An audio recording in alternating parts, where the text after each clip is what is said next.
remember when I first joined Drunkduck, and Emilius was one of the first people to comment on my comic, and I thought, oh my god, that person does an amazing comic, and it's so popular. And then I wanted to look at other people's comics on Drunkduck that were like Chubby the Vampire. And there was only one other. And I was disappointed that there weren't more Chubby comics on Drunkduck. It's so weird, because it's like when you watch a movie and you think, oh, that was so good. I want to see more movies like this. And when there aren't any more movies like that, you think, oh, I want a sequel to that one. Because I want more, like, fantasy movies about dragons or, Die Hard movies or whatever. So that's how I... Yeah.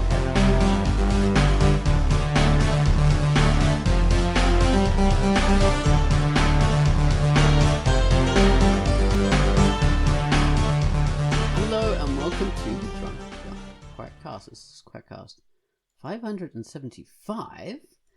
I'm Ozone Ocean, and with me is Tanserin and Pitface. Hello. Hello. Hello. This week we're talking about our favorite fantasy creatures, and just fantasy creatures in general, because they're freaking awesome. I love fantasy creatures, especially in fantasy stories and video games and whatever else. Movies, comics. Love them. It's weird that I don't do a comic with fantasy creatures. I actually did once for a while, just a little interlude in PTA, but yeah, we should do that more because fantasy creatures are so cool. But before we get into that, it's gotta bring up the featured comic. Featured comic is a feature I did this week. It was called Welcome to My House. So I'm going to talk about that now. Hello, my feature this week was Welcome to My House. One day, a very clever, suave and stylish fairy fellow decided to run a social experiment. He wanted to know if a group of supernatural creatures and monsters could share a house together. So he let out his lovely house by a lake rent-free to any creature who wanted to come, as long as they weren't human. This looks to be an adventure and a groovy ensemble sitcom with a host of characters. I'm just waiting to see how it will develop. So far, there are only 2 characters in this house, but from the look of their header, there's set to be many more. The art is simple but lovely and colourful with some cool effects. The story is a fantasy comedy. The setup reminds me of Husband Hotel and our very own Chubby the Vampire. So, if you like those, you may like this. It's a comic with a lot of potential. So I want to see where it goes. I often feature things that have very good established stories. And sometimes I feature things that have a lot of potential. And in this case, it is the latter. Because it's good to see where it goes, and I think it deserves the following in order to find its own feet and to grow. So just have a check out of Welcome to My House. It's a comic by Zobazoilla, and it's rated E for everyone. Read it. And that was the featured comic, which was called Welcome to My House. That's a comic that's really cool. Okay, next up we are talking about the featured music. So the featured music this week is called Little Q. Little Q, an intriguing safari through the dark, misty, damp, green, humid jungle of human emotion. Ringing bells of synth, vibraphone tones shine like spots of sunlight through the shadows of dappled darkness, of expectation and obligation, warm and comforting. So take it away, Gunwalls, with Little Q.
was the featured music, Little Q.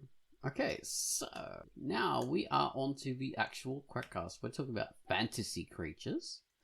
Lovely things. Our favourite fantasy creatures, as well as just fantasy creatures in general, and how cool they are, which are the best.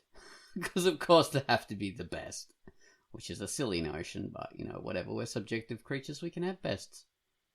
That's how it is to be human. So, alright. I may as well start off with mine. So, a few of mine are, of course, elves. I always freaking liked elves because they were, cool looking and had long hair and they were just awesome at everything. The Tolkienian elves, basically. So, the ones that originated there and were sort of taken on in fantasy and developed, in Dungeons and Dragons or whatever else, Warhammer, I don't know.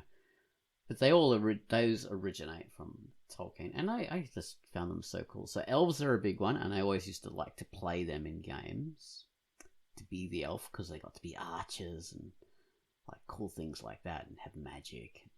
They're just awesome. And centaurs, I really, really liked just painting and drawing centaurs, because you get to draw a horse and a human at the same time, and to combine them is like really cool. Like do that human torso coming out of a horse's neck is so natural. It's a weirdly natural fit because the lines of the hips fit perfectly into the like Collarbone? Yeah, I suppose it's a collarbone, or it's kind of a triangular muscle that comes down in the like here. I can never remember what it's called. But yeah, so it just fits in and it looks freaking gorgeous. And drawing a centaur as an archer is such a really satisfying thing to do, because you do that like the triangular shape of the chest and that the powerful arm here and arm there, and it's just so freaking cool. So yeah, I like centaurs. Minotaurs, they're awesome. The bull head, the human body. Coolest Minotaur is in what's that film? Time Bandits. That's the coolest Minotaur, and the coolest Greek warrior is in Time Bandits, played by Sean Connery with that helmet. It's just amazing, so cool. Yeah, so I like those. Dragons. Who can't say no to a dragon? And they're like a million different kinds of dragons. You have Asian dragons of all different species, and European dragons, and fantasy dragons. They're just so many different versions of them. I love them. My favorite dragons are the ones with the big massive wings and the big kind of sharp pointy eagle-like faces. I just love those ones. They're my favorite. It's a very 1970s album cover kind of prog rock kind of dragons. I love those. So yeah, those are some of my favorites. Oh, fairies are cool too. I like fairies. So what about you guys? What are your favorite fantasy creatures? I like more of the kinds of things that you'd find like lurking in bogs and stuff like that. Kobolds, and then like old witches that eat children and stuff with crazy hair, and like I like the kind of big Scandinavian trolls and stuff like that. I think they're just really cool. I don't have much else to say about them. I just think they're really cool. Swamp things, big, hairy, veiny, sinewy, monstrous Warty, creatures oozy, with fangs, very and ill-adapted tusks. to society. They don't have good table manners. Jewelry, and they tend to have like very clunky kind of taste in clothes and jewelry and weapons. Big clunky clubs and animal skins, if they wear any clothes at all. Very brutish monsters. Yeah. Very masculine creatures, actually. Interesting.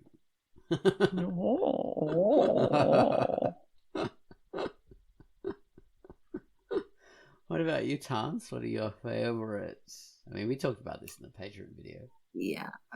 Well, aside the fairies that are not like your pixie fairies and stuff, I don't really like pixie fairies. they remind me of mosquitoes, and I don't like mosquitoes. So beyond the fairies that I described in the Patreon video, I really like witches of all sorts, especially the ones that are not, your Wizard of Oz kind of witch, like green and cackling all the time. And it's not the evil or good in the creature; it is the elegance. I like the ones that are elegantly witchy. And what do I mean by this? It could be this old, crinkly, worthy sort of old woman in the woods, or it could be just looking like your average everyman and living among you and being a witch and stuff like that. And or it could be one of those that walk around naked in the moonlight and just summon nature and stuff like that. So I really like the idea of very visceral communication with whatever magic powers they have. That does not necessarily advertise. So that is one of my favorite. That's why I in Dungeons and Dragons and stuff, I play witches pretty much all the time if I can. Yeah, I really like them. And actually the ones that, okay, I'll be completely honest. My super favorite witch type is the necromancer. I really love necromancers and necromantic everything. That's why, and it's not really a spoiler, but one of a couple of my most powerful characters in the Art of Veiling are necromancers, and they are not all good and they are not all evil.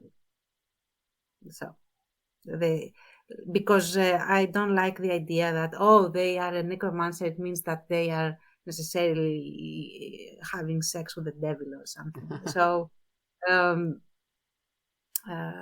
it's just that they dabble into this fine line and border between life and death, pretty much like and on the other hand, the other that I like is the life witch, man or woman, that do the same, and they are just as creepy because they also dabble in this very narrow margin where things are maybe alive, maybe dead, could be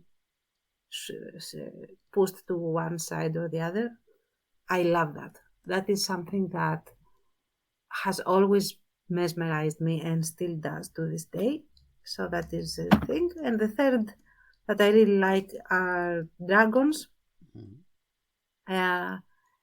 I think they have the position of centaurs in my version, in the sense that they are these lone, super wise creatures that can also eat you if they want, but they will not, because they are above that usually, that sort of thing.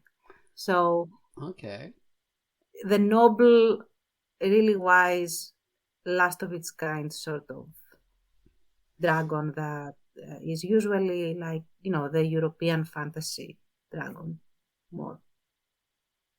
So I love the dragons that are like just more nasty animal dragon rather than the ones with the intelligence. That the traditional St. George and the Dragon kind of dragon they have to hunt down. So I find that an interesting kind of thing. They live on the margins of society and they can come in and steal maidens and cattle and stuff like that. Then you have to go on a quest to get rid of it. And it can't be a giant dragon then. It has to be, small enough that a knight could actually kill it. So, those kind of dragons that you see in the European, artwork from time immemorial. Also griffins. I like the ones that are big as a house. And it would take an army and it still would be on the fence. What did you say, Pip? Oh, I just said like the snails in the old Oh, manuscripts and stuff. they ride the snails and they fight the snails and they joust on the back of snails. Snails are so versatile; they're amazing. That was awesome. But I love griffins. I think those are cool. I mean, I used to like them more when they weren't so popular, but they exploded in popularity a few years ago because of like Warhammer, not Warhammer, World of Warcraft, I think, and that made them super pop. And a couple of like fantasy books that were centered around griffins. So now, because they're so popular, I'm too cool for school now. So no longer my favorite thing. Always have to be the contrarian. Exactly. Jesus, I liked them before they were so popular. So yeah, I'll have to go for a Pegasus, and unicorns. You look like a mythical creature right now with like your color changing in the background with your gold shirt and your long blonde hairs splayed over your shoulders. Yeah. He's probably sitting on a pot of gold or something. Laying a golden egg. I'm the king of the elves. I've come down to speak to you from my mountain. Exactly. You look like it. You do. You do look look like you'd be a very metrosexual king of the elves. The whole Exactly. king.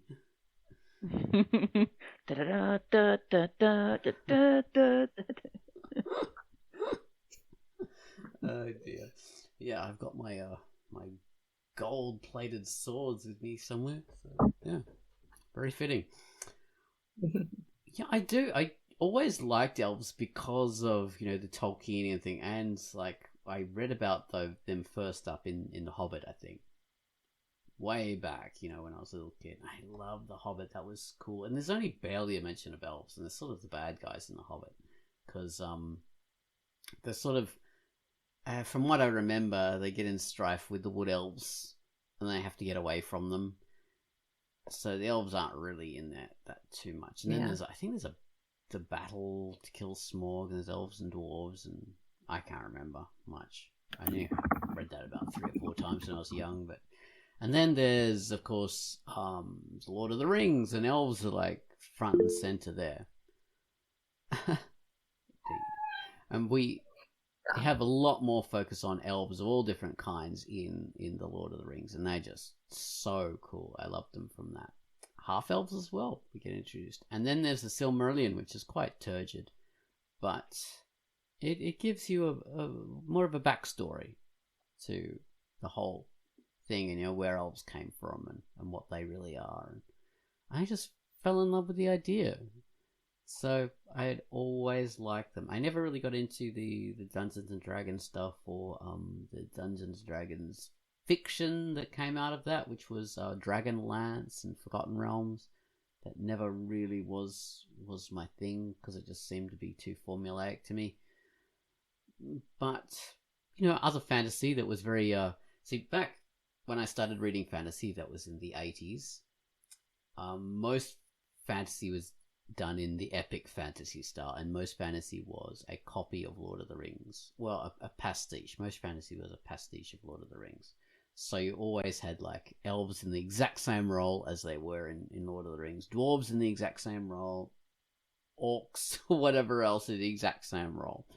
So there was plenty of stuff to fuel my fantasy and just to feed my prejudices, the things that I enjoyed. I don't know if prejudice is the right word, but feed my taste, pretty much. Yeah. So, I really like that.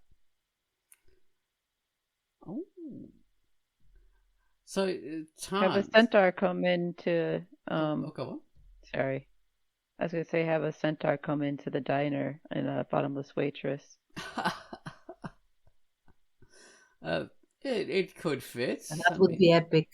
Maybe one of if they have something in their coffee and they all hallucinate, you can totally have a centaur come into the diner. Yeah, a group dream. Like the centaur could just look like a muscular shirtless dude coming up to the counter, and then they see him below the level of the counter. Oh my god. Wait. No, just do him attached to a horse body and he's perfect. That's what I'm doing. Yeah. Oh. Yeah. I guess you can't really see it, but Yeah, please send me that in some form, and that could be part of the cover of the QUACKCAST, if you so agree. I'm not going to force you to, but yeah. You're not my mom. You can't make me do anything. I don't know when I started liking Centaurs. It was always in the back of my mind because I liked Greek mythology. They I think they might appear in the Lion, the Witch, and the Wardrobe books. I'm pretty sure they sort of Probably, yeah, appear in that. So maybe that's where it started. Then I started reading the Xanth books by Piers Anthony, and there's centaurs all over that because he sort of loves Greek mythology. So yeah, there was always centaurs somewhere, and then I just started, learning to paint and draw, and they were so cool to draw. Centaurs are just so fun to paint because of the muscularity. It's so Who awesome. doesn't love a little muscularity?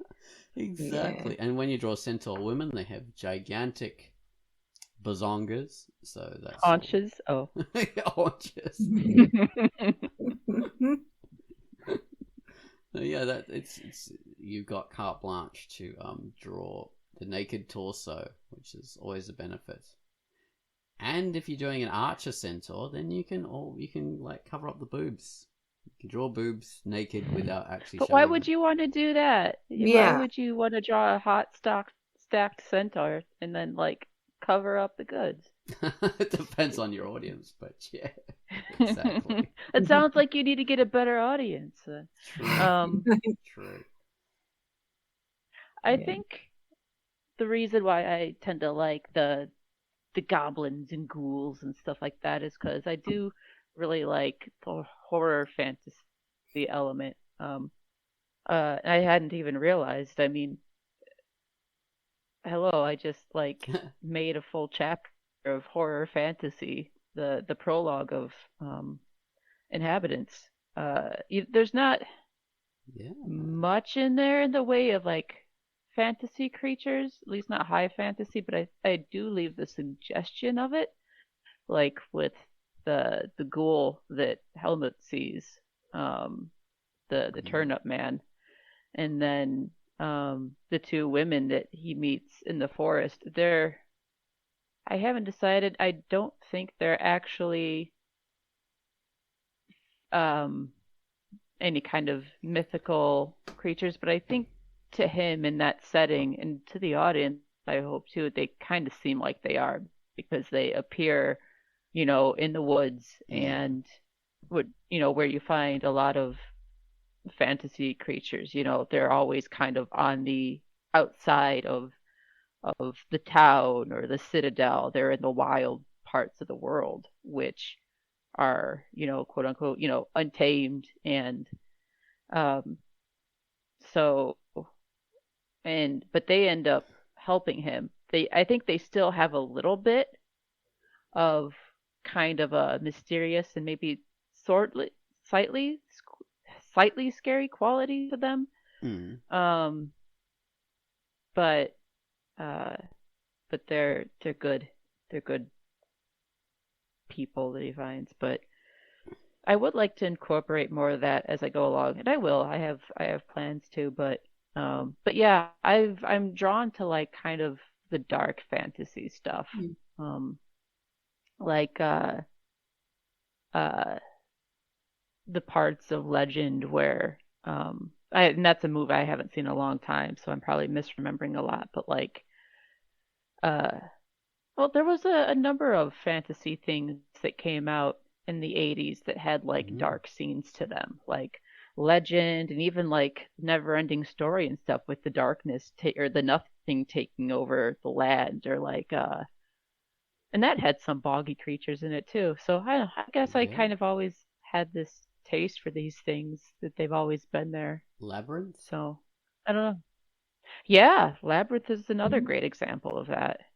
I feel like I'm missing something else. Even the Dark too. Crystal, if you. Oh yeah, that's it. Yeah, for sure.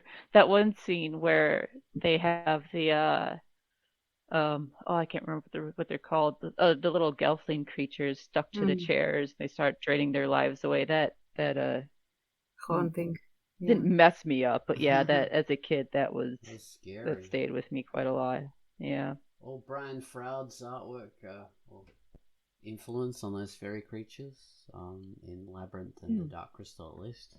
And Storyteller, if you ever saw that, which is cool thing. Did you ever see The Storyteller?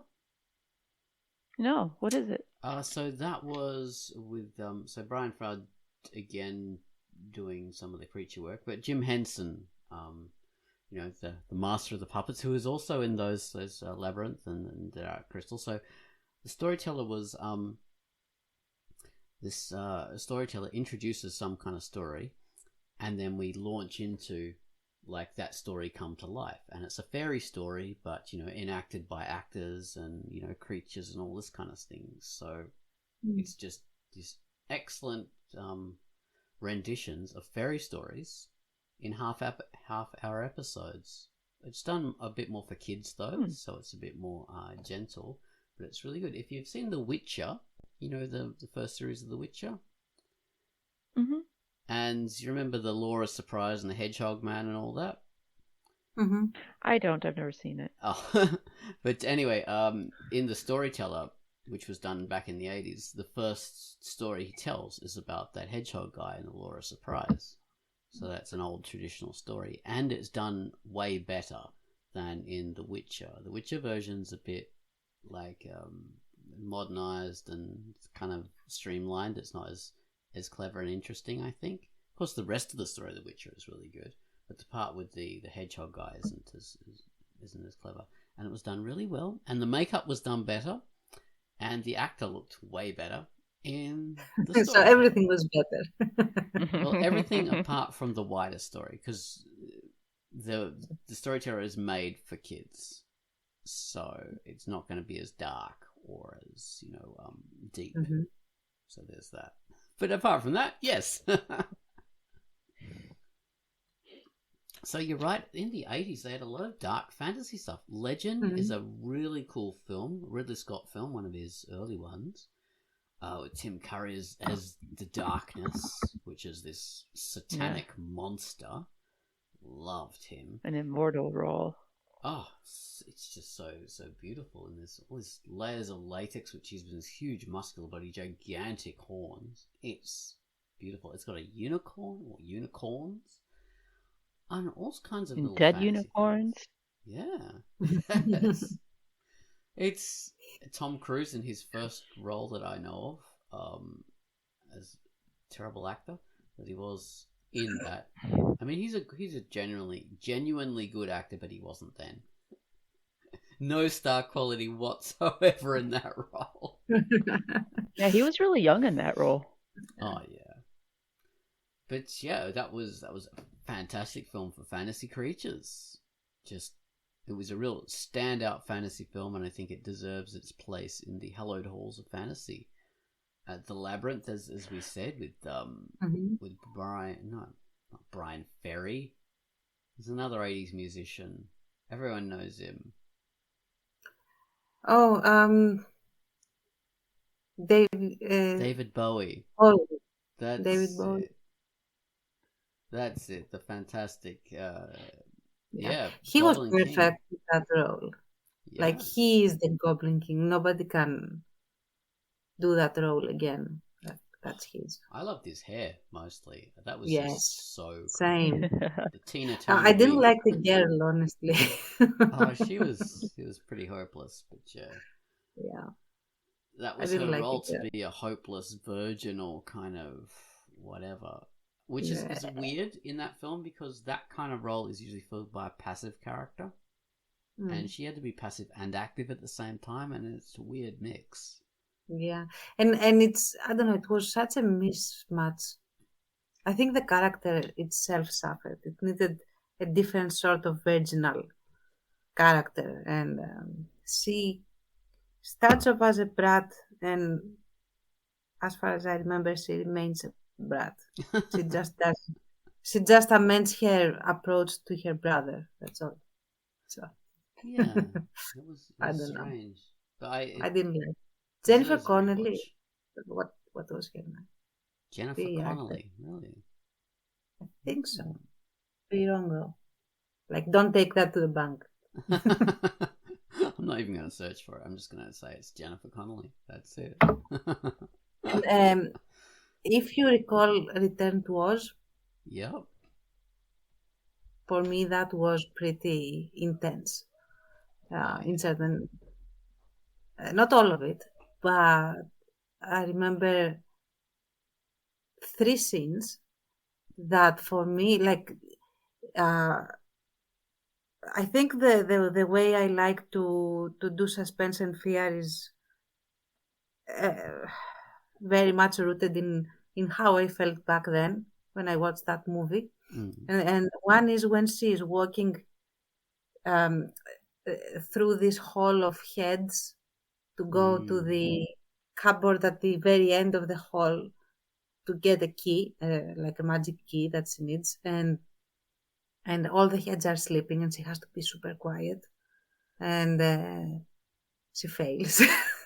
Yeah. Like, that feeling when she fails is like everything, like the floor drops from under your feet, and it's terrible. And that's the one scene.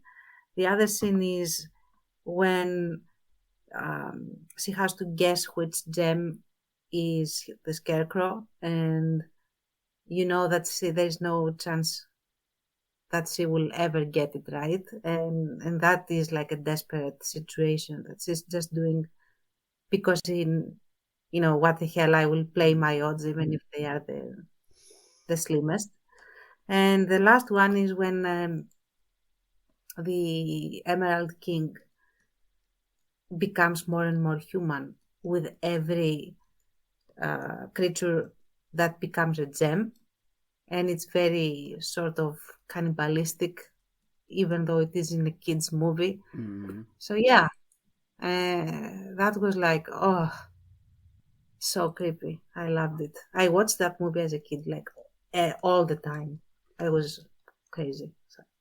That's interesting because I think everybody who's watched that film has similar reaction to those parts. Those were traumatizing parts. Traumatizing movie. The heads and all that. Yeah, scary. I cannot say it was traumatizing. It was just like showing like this. I remember me reacting to them like it was yesterday. That's. But I don't remember being traumatized. The movie that traumatized me was Poltergeist. Oh, only. okay. So, that was the one. That was a scary, scary film. I was just thinking when you guys. Well, if you think about it. Oh, sorry. Pete, go. I'm sorry. I was just gonna say, if you think about it, I mean, between like dark fantasy and horror, there's not a thin line. They kind of bleed into each other a bit. Especially the movies that we were talking about. One of the main differences I tend to see is that with dark fantasy, you tend to see somebody entering another world, where with horror, a lot of times the protagonist is still in this reality, but there's of course something, a supernatural element or something that has invaded this reality. So not much to say about that. It just kind of crossed my mind, and it's probably not much to say about it, but that makes me think then, like the second Hellraiser movie. I mean, that's almost a dark fantasy in a sense. Because she actually goes to hell and she's in this other world, and it feels very fantastical, but still very much a horror. I don't know. Yeah, but they bleed into each other, I guess, pretty easy. Well, okay, so for the horror and fantasy is a crossover comic and movie series is Hellboy. So in the comics, I believe you have Hellboy, and he tends to fight fantasy creatures. And of course, Hellboy is a demon. He comes from hell and all this kind of stuff. He's going to be, like, prophesized to be the agent of the end of the world. He's going to turn into a big satanic devil with horns. Give him his power and he pulls them off. Spoilers. Excellent movies. At least the first two. The third's not so good, but it's not bad. And he fights horror versions of fantasy creatures. You know, trolls that are just horror creatures. Elves that slaughter people. Just mercilessly. All sorts of monsters in the third film. There's giants that rip people apart. It's just, you know, it's a real horror fantasy crossover. So in that regard, and there's a few webcomics that do that. I think Phineas is one by a great webcomicer. And on Drunkduck, God, I cannot remember his name. James Riot, he does a few. He does them inspired by Hellboy. So yeah, that's the horror. Oh, actually, Charby the Vampire is a comic with that kind of fantasy horror crossover, because Charby is a vampire and a pirate, and which is a horror creature, vampire, and there are other creatures that like have that bit of a crossover. All throughout the comic, you know, there's Alps and elves and witches and all kinds of creatures that come together in that comic. So it's a genuine field to talk about, you know. Werewolves, of course, the original version of Werewolves fit more into fantasy than they do horror, because they were actually humans that could turn into a wolf. That was a werewolf, and there are all sorts of, like, the whole mythology is based on the idea of people who turn into creatures because they get cursed. So, like, a human who turns into a rabbit or a cat or something like that. And then Hollywood turned it into, like, the wolf man. That's purely a Hollywood idea. And now that's all people think about when we think of werewolves. You know, these giant humanoid, like, they look like minotaurs, except instead of a bull head, we have a wolf head, which is, you know, it's not really the original fantasy, but it's an evolution as these things happen. We don't have to be essentialist It's okay about for this. things to evolve, yes. Exactly, they evolve from one thing into another, and yeah, they're originally a fantasy kind of trope. So yeah, you can definitely have werewolves in fantasy, I think. Actually, we've got these young adult novels. What were they, like? The City of Bones, City of whatever. I think they're quite popular with the youths. The youths, the kids. Hello, fellow kids. They were quite popular, and they had, you know, fantasy creatures and horror creatures. They had demons who did all sorts of unspeakable things, as well as werewolves and vampires and elves and angels. So yeah, there's definitely a big crossover with fantasy and horror in many respects. You're right, Pitt. It's fertile ground. Yeah, I like, you reminded me of another creature that I really like, fantasy creature, and it is from Korean mythology. Surprise, I know. Shocking. And it is the Gumiho, and that is the nine-tailed fox. And apologies to all Korean duckers that cringe if I get anything wrong for this, but it's supposed to be this fox spirit that lives for 1,000 years, and I think every 100 or 200 years or something like that, they gain a tail. And when they have 9 tails, they become white, or some, like, I don't remember exactly because I have seen different versions. When they are a white fox, they are very powerful. They have a lot of shape-shifting qualities. They can stop time. They can teleport to things, and they also have this pellet that they can regurgitate, magical pellet, and send into a human, and this human will gain their knowledge, or will gain their endurance and inability to die, basically. So I really like these spirits. They can be super evil or super good or somewhere in between. They tend to be dangerous because they like human livers or human hearts, and they can eat those if they want. They usually are like the trope of the human that lives forever and has seen everything, has seen all of history basically, and has the approach to the world. So I really like that. And I also like all the transformation, because when they transform, the nine tails bloom from behind them like a lotus flower, and it's really beautiful. In every depiction that I have seen, it's just gorgeous. Even if, I mean, it doesn't matter, because some versions they shift into a full fox with nine tails, or into a human with a fox tails. And it's beautiful in all versions, and I love it, and it's one of my favorites. It's very important in Japanese mythology too.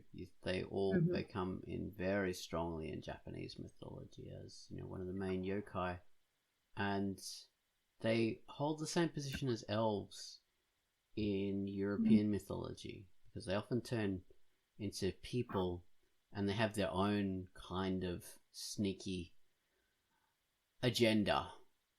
And like you say, they're old, they've seen everything, and they're alien, and you can recognize them by their eyes. They have very different eyes. Yeah. And that's the key feature. And they want to entrap you very cleverly. They're very wise and cannot be trusted. So they have glamour, the same as elves do. So they can construct, you know, kind of fantasy kind of situations, and you think you're going into a bathhouse and meeting beautiful women, but it's really foxes trying to entrap you in some way. So they're really cool. I Wrong like that kind of fox. Yeah. Foxy.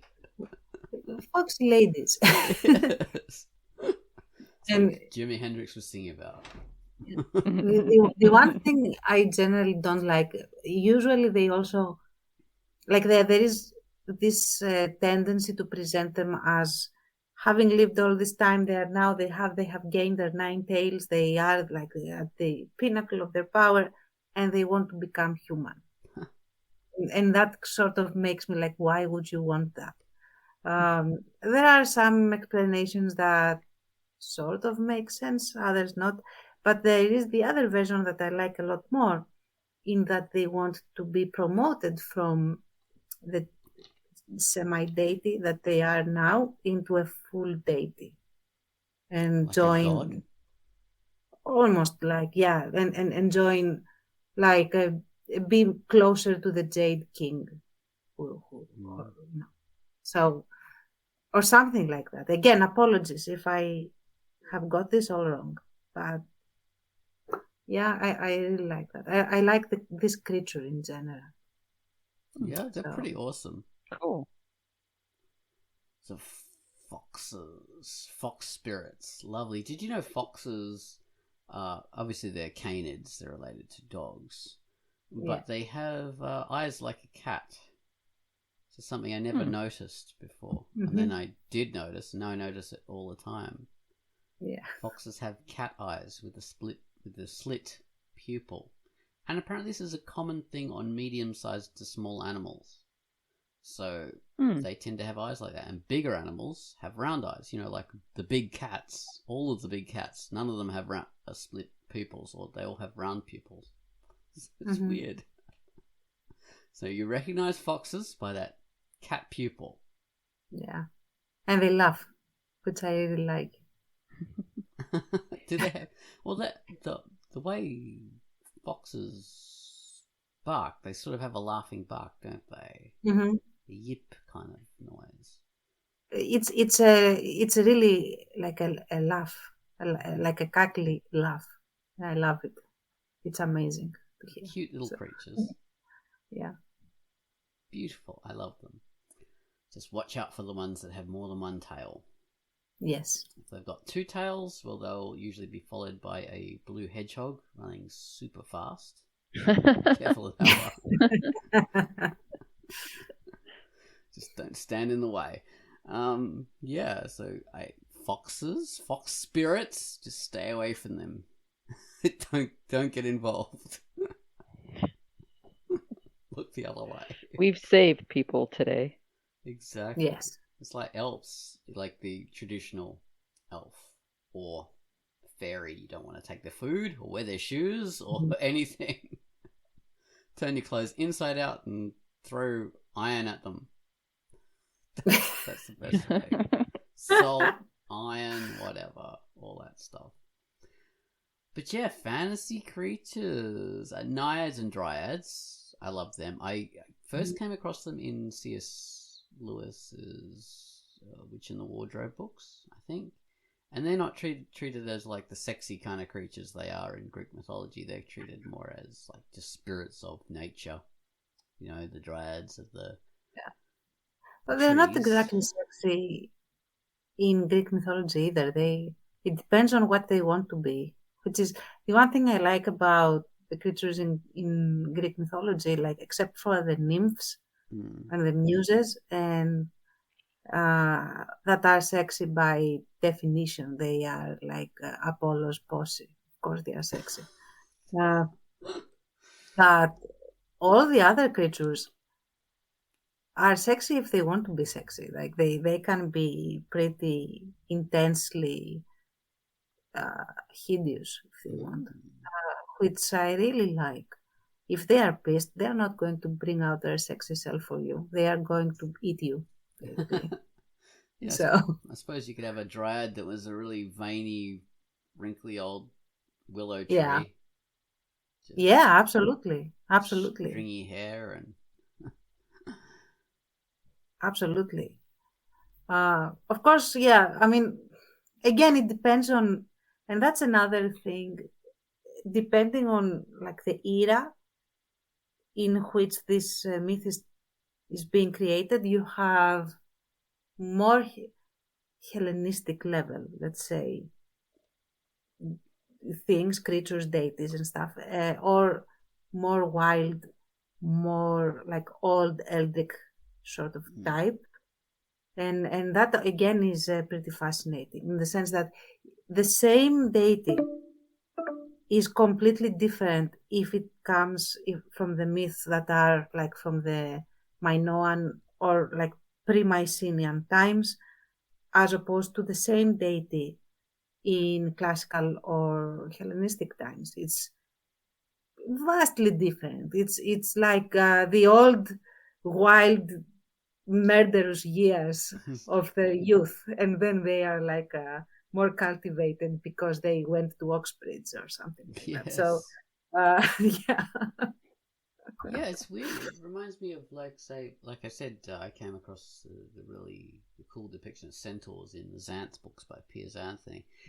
In his early novels, it starts out like that. You know, it's a more wild kind of world, and this is not by design. It's just because the way the world coalesces in his books and his writing and his thinking about it. The creatures are more wild and more dangerous, and then they become more civilized, and the world becomes more kind of staid. And it's the same in Terry Pratchett's books, you know, the Discworld. Excellent comedic fantasy. But in the first books there, it's wild and anything could happen. It's like Conan the Barbarian. And then everything gets more regimented and simple and less crazy. So it's amazing that it mirrors actual mythology and the way that develops over the millennia. That's awesome, yeah. So cool. So yeah, I love that kind of development, but I think I like the wildness rather than the order with these fantasy creatures. Same. I don't know why. It's just that they're more interesting if they're further away from humanity. The closer they are to humanity, the less interesting they get, I think. They become more predictable, maybe, that's why. Or they become less fantastical, too. Because if they're human, just with a horse body or something, or, you know, a tree creature, then, you know, why do they think differently to us? Or why do they have different goals? If they're so human in everything else, then why aren't they just friends of humans? And then what's the point? If they're totally alien and up to their own thing, well, then they've got a real reason for being. They're totally different, and that's cool.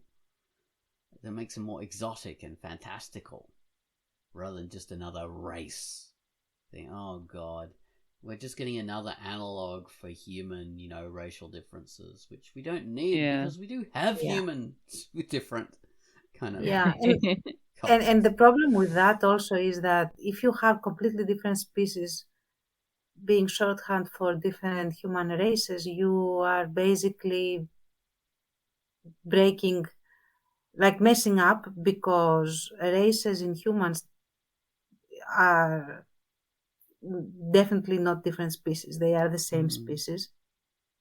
Whereas if you have an elf is not a human. Or an orc is not a human. So you do have clear biological differences, which is not the case with human races. And the thing with using a shorthand too is that it tends to oversimplify things as well, which is never a good idea with analogies like that. Yeah, and I have to say, like I plug my fantasy trilogy a lot these days. I don't know why, but it's a topic. The reason that was the reason why I chose to make elves, humans, and dragons into nations in my fantasy series rather than different races, and they are all basically Homo sapiens or whatever, the same species, if you like. But the differences that they have and make them very different is their culture and the way their societies are set up and the technology that they have and how they use magic. So I think that it is a better quote-unquote analogy in the differences between societies rather than races, because I did this little trick. And I also played with the idea of, like, what if all the mythical creatures became legend because once upon a time, before history or anything, there were humans that had certain tools and certain technologies and certain things that they did that resembled what we now have as a mythical creature. So that was the premise. Well, that's what they say when the Native American peoples first saw Spanish on horses. They sort of imagined them like a centaur kind of creatures because they had never seen people riding. Because that was a totally new thing. So yeah, that has a basis in reality, that kind of idea. That was apparently, one of the descriptions of those people. And we mustn't forget, actually, talking about that, we've sort of mentioned Korean and Japanese fantasy creatures, and all different cultures have different fantasy creatures, or different variations. Especially, the dragons are kind of a common thing for some reason. I don't know. Maybe there's a common... Yeah, but they are vastly different, though. They are. Like, European dragons have almost nothing in common with Asian dragons. But dragons appear not only in Europe and Asia, they appear in like Aboriginal culture, Australian Aboriginal, and in South Dragon America. is a very specific world that we've created, though. Yeah. But well, like large serpents, huge serpents, and a dragon is the umbrella term for giant serpent. Yeah, that's not a dinosaur. They tend to be very kind of long, sinewy bodies. Perhaps because we had dinosaurs all over the world. But they're not like dinosaurs. And dinosaurs were only discovered like as bones. And we didn't really know what they would make until like... Yeah, but they were giant bones of something. But yeah, like in Australian Aboriginal myth, there's the rainbow serpent, and he's the creation. Well, it is the creation creature who basically brought everything to life and created everything. Like the mountains and the streams were created by this creature, kind of, lying and going through the land or digging up, creating mountains and stuff like that. And it, created the stars and the sun and everything. So the rainbow serpent is an incredibly powerful and sacred creature. And sites associated with the rainbow serpent are very sacred. So that has a very important role. I think Tiamat is the big famous draconic creature in which Assyrian myth, I think, maybe some sort of Middle Eastern myth. Tiamat, that's like a 5-headed dragon or three-headed Tiamat, I think. So that was incredibly. I don't remember, honestly. It rings a bell, but I don't remember. So yeah, so there's a lot of different draconic creatures. If you ever see like the Pixar animation, I think Ravi the Last Dragon, that's a kind of pastiche. It's an interesting fantasy in that it takes Raya, right? Were you Raya? talking about Raya? Yeah, I think could it's be. Raya, right? So it takes all the Southeast Asian cultures, blends them together into one group, so it sort of excludes the more northern ones, like Japan and China and Korea, Mongolia or whatever. So this is all the Southeast Asian ones, and turns them into the different nations, and has this these dragons in the beginning of it. So, but they're not specifically the Southeast Asian cultures. It's just that it's based on them, which is it's a really interesting take on the whole thing. Rather than going the usual thing of starting off with a European kind of fantasy, we start with a fantasy based on these cultures, and you rarely ever see that. Like, if we do go for the Asian world, then we tend to, go to Japan and Korea and all that. Ravi the Last Dragon, as you say, Pit, that was the name of the film. Raya. Raya. No, you said Ravi. I made a mistake. Yeah, it wasn't. You did not say Ravi, you said Raya. That's right, and it is correct.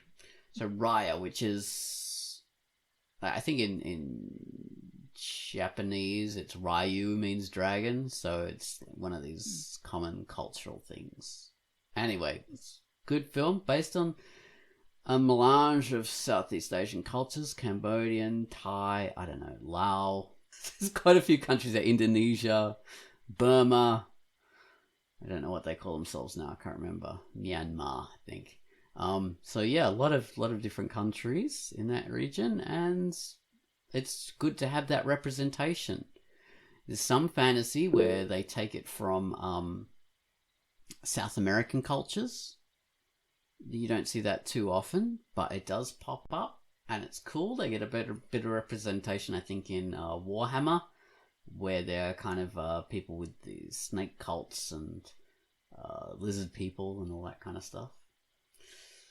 But yeah, it's cool to have stuff that's more representative, because it's a big wide world out there, a lot of different cultures that we can get fantasy creatures from when we're hunting them from myth, which is where a lot of fantasy creatures come from. Come from mythology. So yeah, what? Yeah. You guys, of course, the Monkey King. I freaking love that. Absolutely. I grew up with Monkey Magic, which is a TV series that was Japanese, based on the whole Journey to the West mythology with the Monkey King. It's Japanese, but it was translated and dubbed in Britain, and they did just amazing voices. Monkey Magic was an awesome show to grow up with. Just absolutely loved it. And I learned a lot about, the Monkey King mythology and stuff, and it was so cool.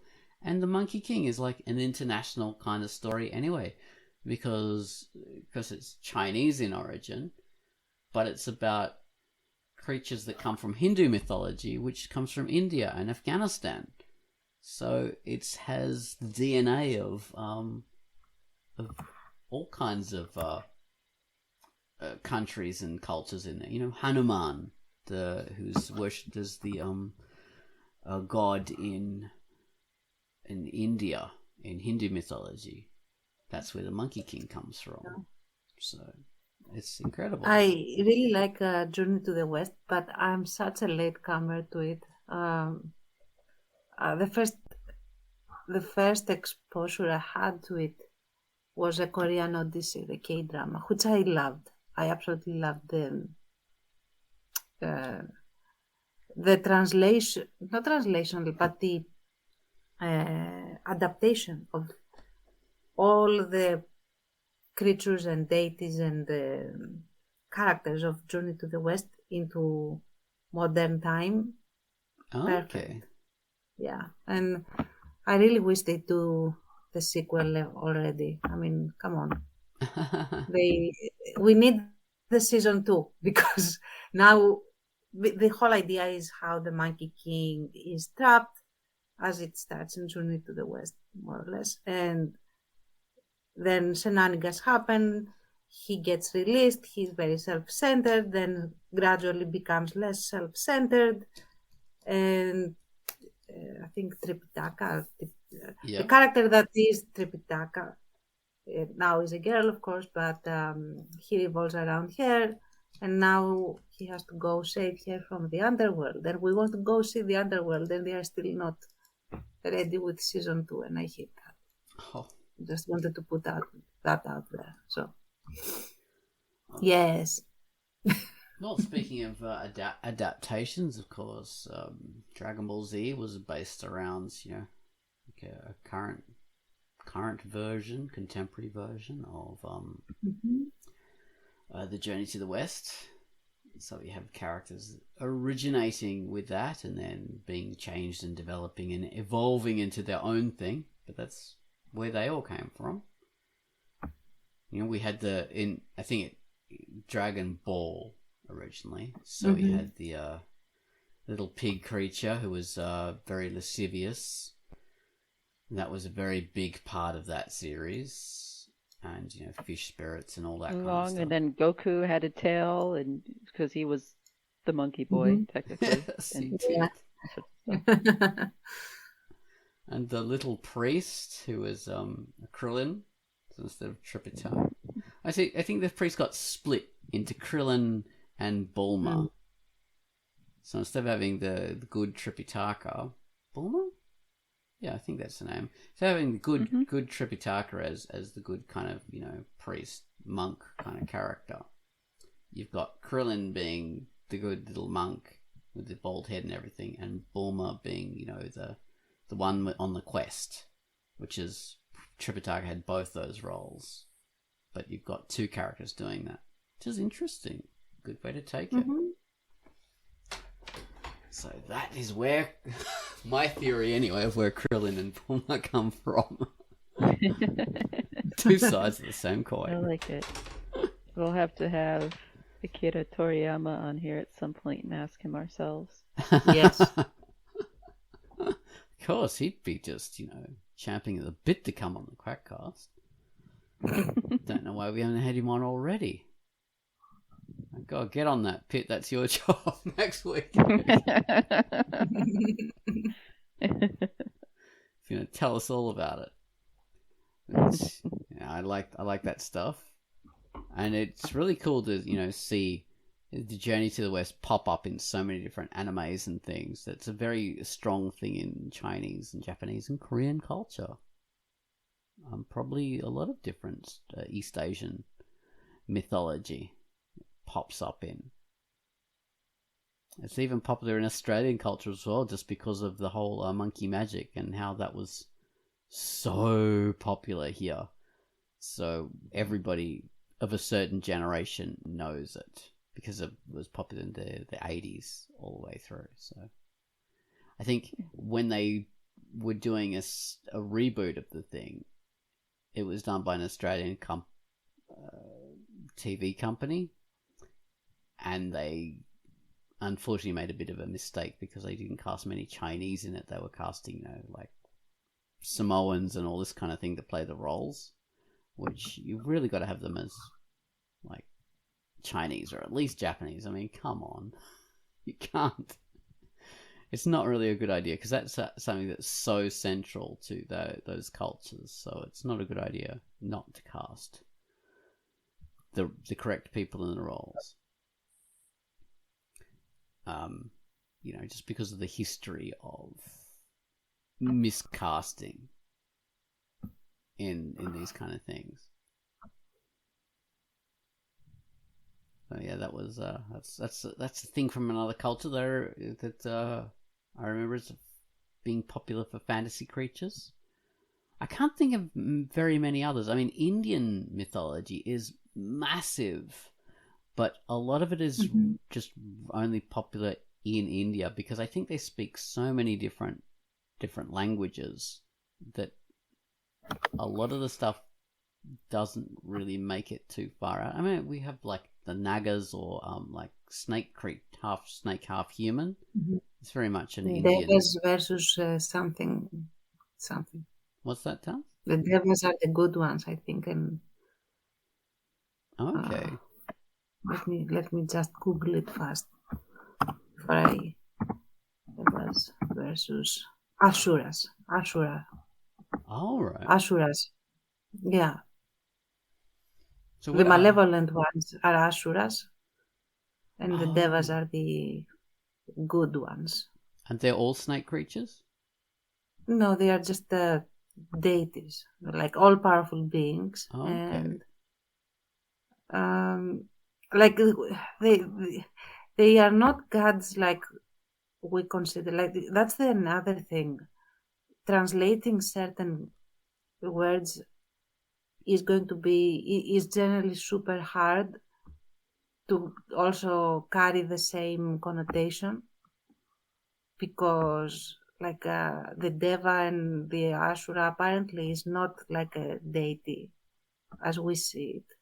And we feel it. It's a different concept altogether. So, and that's another thing that is hard. Like if you translate something and call it a demon, for a Westerner, a demon is a very specific thing, has very specific alignments and connotations and what have you. Whereas, for example, whatever is the word that is being translated into demon might not have any of those connotations.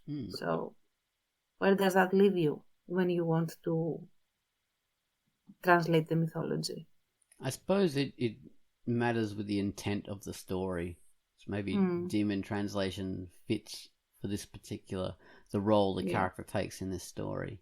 And then maybe it doesn't. I don't know. I mean, as a translator, if it were up to me, I would never translate the terms. Like, it's a demon, it's an Asura, it's a Deva, it's a whatever. They are all different things, so that we can actually learn the actual connotations and appreciate the mythology. You don't need to translate the term. That's how it's called. You don't need the translation of what the creature is called. It is this creature. Learn it as it is. Like, I would prefer that as a reader of translations. So, I was just thinking we've got the North African creatures that we know about, like Ifrits and stuff. And even griffins actually come from, very North African, all the way up to in Arab mythology. But Ifrits and jinns, and those can be seen as being demonic, Ifrits and jinns, but they can also be seen as being just elemental, really. So, you got to be careful in those as well, because jinns, or they can be even like elf, kind of, the way they're seen, because they can be like good and bad, or just be following their own ideas, and it can be very dangerous to deal with them. The way we normally see jinn is through the genie, in the lamp, which is a very limited version of them, because those are, very specific ones that are captured, and they're tied to the thing, and they grant you three wishes or one wish or whatever. there's one in a lamp and one in a ring, I think. I can't remember. Yeah. But yeah, I they're think I remember like an old fairy tale before Disney made Aladdin, and everyone now thinks of jinns in a specific way, or even before that, I guess. Um, there was this story about this jinn that was captured in a bottle, Hmm. um, and initially he waited for someone to free him and said, like, when someone frees me, I'm going to grant him 3 wishes, or your standard thing. But as the millennia went by and nobody was freeing him, he got more pissed and pissed, and in the end he said, whoever opens the bottle, I'm going to just kill him because I'm that pissed. And of course that's when some random kid fisherman guy or something like that or found the bottle and opened it, and then he had to think his way out of being scragged, basically. So Yeah. eventually, but the idea is not that the jinn was tied to the bottle, it's that he was trapped there, and he didn't have any obligation of returning there, nor was it was not his home. Mm. And so the fisherman had to think of a way to trick him into going back into the bottle so that he could trap him again. And yeah, that's how the story ends, basically. Interesting. It wasn't his home. He was not a nautilus or a snail. Yeah, I mean, that is the idea, that the creatures are tied to the thing by curses or magic, and they actually, they're just kind of spirits, and they have their own lives. They don't live in objects, which unfortunately they have become a bit too tied to in some versions. But yeah, these are creatures with their own lives and their own worlds. Which is, yeah, interesting. That hasn't really been explored very much in fantasy. I haven't seen much of that. So that's North Africa. Further down on the great continent of Africa, one of the biggest continents on the planet, apart from Asia, which is even larger. What's the? So yeah, we've got Africa.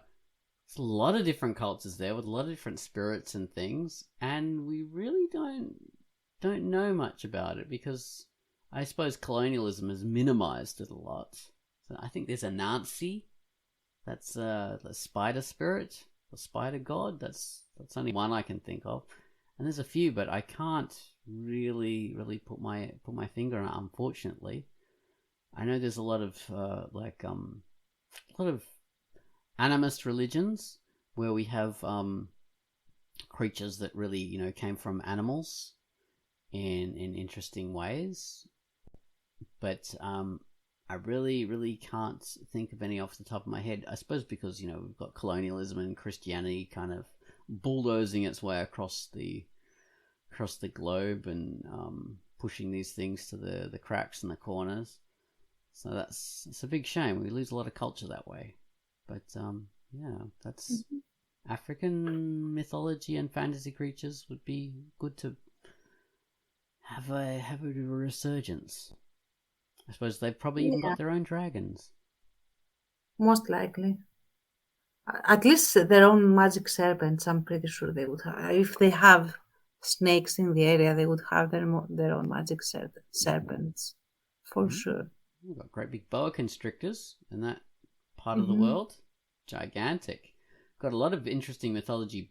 Got a lot of interesting fantasy creatures based on Egyptian mythology, at least, because that is very well recorded in stone and papyrus and all sorts of things. So we have the Sphinx popping up all over the place, all different sphinxes and sets and big crocodile monsters and all this kind of stuff. So, and there's some great Egypt-based fantasy novels. I've got a couple. I can't remember what they're called, but they're freaking awesome. So, Egypt, very fertile ground.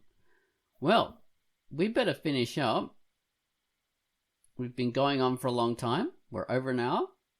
thank you very much for being part of the Fantasy Cast, guys. Fantasy Creature Thank Cast. you. Thank you. All right, Bye. we're going back to our fantasy land. I'm going Bye-bye. back to the hall of my mountain, where I'm the king.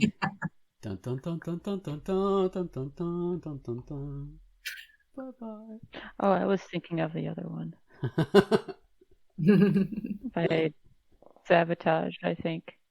In the hall of the mountain. That's why I started breaking into the guitar riff before. Oh well.